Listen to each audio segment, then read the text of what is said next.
There's a variety of types of inventions that are quite different from each other and varied in how close they are to standard engineering and how far out they are in new science. Closer to standard engineering, we could start with a really revolutionary way to tap into the power of riptides, ocean tides. Blue Energy Canada, for instance, has a turbine that's low impact on the environment relatively for a large project like that.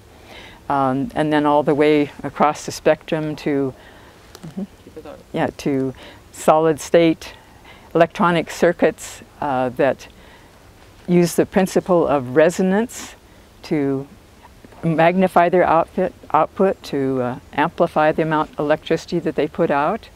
And because they are tapping into the background energy of the universe, they're quite in the opposite end of the spectrum. And then somewhere in between, we have the various water as fuel approaches, splitting water into hydrogen and oxygen in a much more efficient way than is talked about in any standard textbooks, and also at the point of use. So this would mean a hydrogen economy that doesn't rely on a huge, expensive infrastructure that takes a lot of materials and a lot of trucking, tanker trucks. We don't need to truck the hydrogen. We don't need to store it in storage tanks.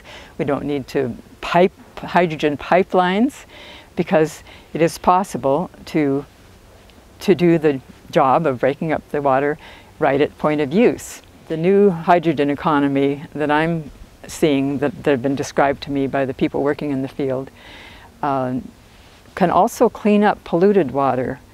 It doesn't necessarily need a lot of water from the tap water even. The amount of water that will be needed is not going to make our water scarcity problem worse. It could in fact contribute to cleaning up rivers and sources of pollution.